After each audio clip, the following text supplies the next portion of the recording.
So para sa akin, memories are made when others are able to create an impact on your life, may it be pleasant or not. And yung pleasant part doon, pleasant memories are made when someone is able to cause a smile on another's heart. Para sa akin din, memories have hidden messages and lessons that would forever be instilled in our minds because of the importance of these memories to us.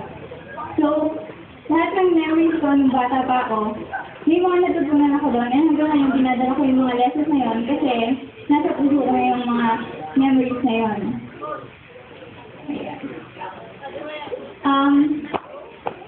Yung other line, my world was like a vast coloring book, big enough that people around me helped color it all up.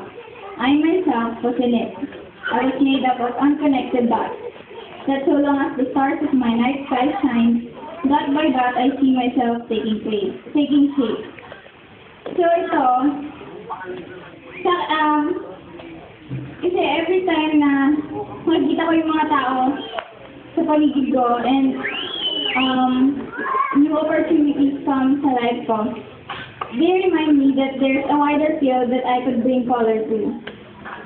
And there's these people who could help me color it all up. And I'm happy to say na since yung bata ko, lalo na yung mga nakasama ko na matagal na, you helped color my past world.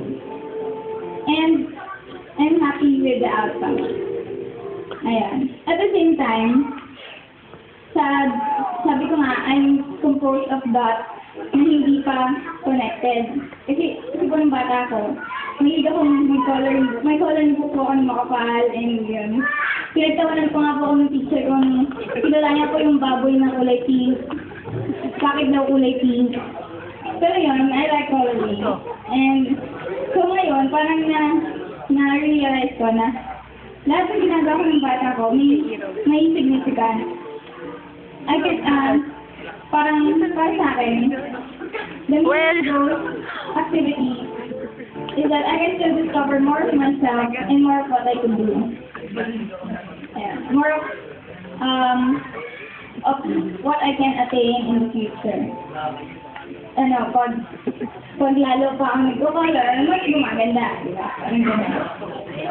So, at this point, I would like to thank yung mga influential people behind me. Lalo na po yung aking mga mama, kasi marami po akong mama. Yung mga auntie ko na tinatawag ko mama. Yan. Sa yung mga uncle ko rin, mga papa. Yun ko, ibang papa. Tapos yung family friends din po namin, lagi po silang nandiyan. Dahil na po yung mga nandito ngayon. And of course, sa mga friends ko, napakalaki ng influence. Napakalaki ng influence niya sa akin, lalo na sa pag-adapt na personality ko. And I hope na what you see in me is a person whom you want me to be and whom you will always love. And the other line, I still remember the simple joy my first Barbie brought me. Eventually, my Barbie had her siblings, friends, family, and soon her own community, just as I did. Like her, I collected faces to treasure forever. So these Barbies pertain to all of you. You are the Barbies of my reality. And comparing to Barbies, yung mga Barbies kasi immortal. Nagugulong sila, pero hindi sila namamatay, hindi sila But we humans are mortal. We come to an end. Pero who says I can't make you immortal? You are already immortal because ang dollhouse ko ninyo ay ang heart ko. And you'll always be there. So sweet. Okay. The other line goes like, my tiny memories won't fade. My stardust sprinkled dreams will never lose their shimmer. Tomorrow, I'll still be coloring, connecting dots, and collecting Barbie dolls of reality. This is my day, a day when my little world yesterday meets my bigger world tomorrow. So what's the point of saying these things? Kasi, indeed, I'm entering a new phase of life. I'm turning 18, but nothing from the past will be lost. nothing will be forgotten, and nothing will change.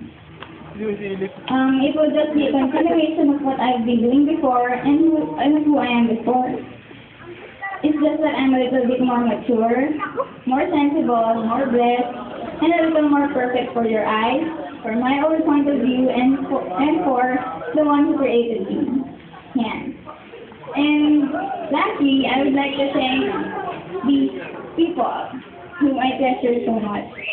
Yeah. Si Mama Mela, si Papa Jerry, who brought me up into whom you know today. Magaling po silang mag-alaga, and I appreciate all their efforts so much. Lalo na po yung pag-prepare ng event na to. Kasi, napapakapagod sila, but it's not for their own sake, but for my happiness. Lalo na po yung mga tao, yung tumulong din, and yun po yung mga family friends, si Ate Jeanette, of course, si Mama Luna, ayan. Yung, ito po, lahat ng tumulong, and lahat ng pumunta dito. I extend you my greatest gratitude from the depths of my heart. And of course, po yung mga short notice, kailan ko lang nasabihan, pero umattend pa rin. Thank you very much. You made my night. Okay. Again, I would request you to say with me a prayer of thanks to my Father, our Father. Maybe, stand up.